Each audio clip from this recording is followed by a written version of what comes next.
आज का टॉपिक है ये बहुत ही इंटरेस्टिंग और बहुत ही प्रॉफिटेबल होने वाला है, क्योंकि आज का जो टॉपिक है वो बहुत ही मज़ेदार भी कह सकते हैं आप कि आप अपने मन को काबू में कैसे कर सकते हैं। क्योंकि हमारा मन ही है जो हमें गलत चीज़ों या फिर गलत दिशाओं में ले जाता है। कई बार हमें पता होता है कि ये चीज़ गलत है, फिर भी हम उसे करते हैं। तो वो सब पर डिसाइड करने का काम जो किसी का होता है वो है आपके मन का होता है, जिसे हम माइंड या कॉन्शियस भी कह सकते हैं।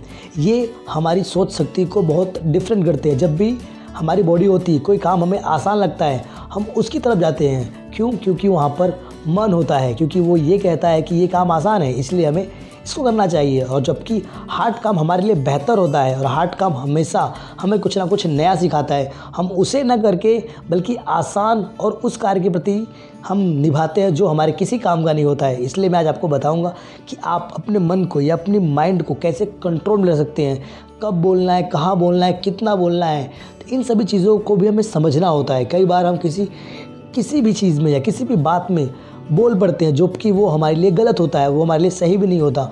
या फिर कई बार ऐसा होता है कि हम अपनी कोई भूल कर बैठे होते हैं, उस भूल को हम मानते भी नहीं हैं। तो उस वजह से भी हमें अपने मन पे, अपने दिमाग पर, अपने माइंड पे, अपने ब्रेन पर काबू पाना बहुत ज़रूरी है। तो मैं आज आपको बताऊंगा कि आप किन बातों का ख्याल रख के अपने मन पर या अपने ब्रेन पर या अपने दिमाग पर काबू पा सकते हो। टोटल 6 बातें हैं जो आपको समझनी चाहिए और ध्यान रखनी चाहिए कि आपको भी अपने मन पर काबू रखना है। मेरी पहली बात, किसी के भी काम में तब तक दखल मत दो जब तक वो आपसे पूछे ना। अगर बिना पूछे किसी के भी काम में दखल दोगे और वो गलत हो जाएगा तो याद रखना वो सारा दोष आपको ही देने वाला है। मेरी दूसरी बात, माफ़ करना और भूलना सीखे। अगर कोई व्यक्ति आपको गलत कर रहा है या गलत बोल रहा है तो उसे माफ़ करें और जहाँ तक हो सके उस बात को भूल जाए, क्योंकि माफ़ करना बहुत बेहतर होता है और भूलना आपकी ताकत होती है। इसलिए भूलना सीखिए। अगर कोई सही चीज़ है तो उसे याद रखें, लेकिन कुछ गलत हुआ आपके साथ तो उसे भूलना सीखिए, क्योंकि आप उसके ब्रेन में रखते रहोगे तो आपके अंदर डिप्रेशन, एंजाइटी, ये सब चीज़ें बढ़ती रहेंगी। इसलिए हर चीज़ को भूलना सीखिए। मेरी तीसरी बात, ऐसा कोई काम ना करें जिसके लिए आपको बाद में पछतावा हो। कुछ कार्य ऐसे होते हैं जो हम कर बैठते हैं जबकि हमें पता होता है इसके क्या परिणाम होने वाले हैं। इस वजह से उस कार्य को न करें कि जिससे आपको पछतावा हो।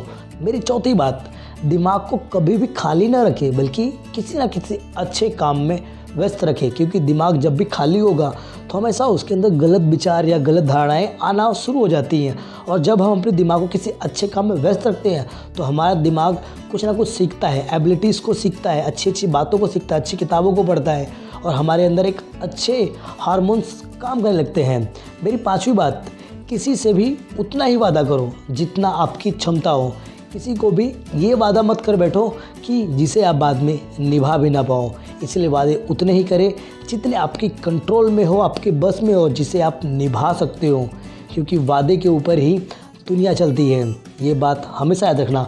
मेरी लास्ट आखिरी छठी बात, माहौल को बदलना अगर बस में न हो तो अपने आप को माहौल के हिसाब से ढालने की कोशिश किया करो। कई बार ऐसी परिस्थितियाँ आ जाती है कि जो माहौल होती है वो हमारे हिसाब से नहीं ढल पाते हैं, तो हमें याद रखना है कि हमें उनके हिसाब से उनके माहौल में ढलना होगा, वरना आप उस माहौल में कभी भी रह नहीं पाओगे। तो ये मेरी 6 बातें हैं जो आपको, आपके माइंड को, आपके ब्रेन को, आपके मन को काबू में करते हैं। तो ये 6 बातें हमेशा याद रखो, आपका मन हमेशा आपके काबू में रहेगा। चलिए मिलते हैं फिर से एक नए इंटरेस्टिंग वीडियो में। और हाँ, अगर आपको इस शॉर्ट टॉपिक्स में से या टिप्स में से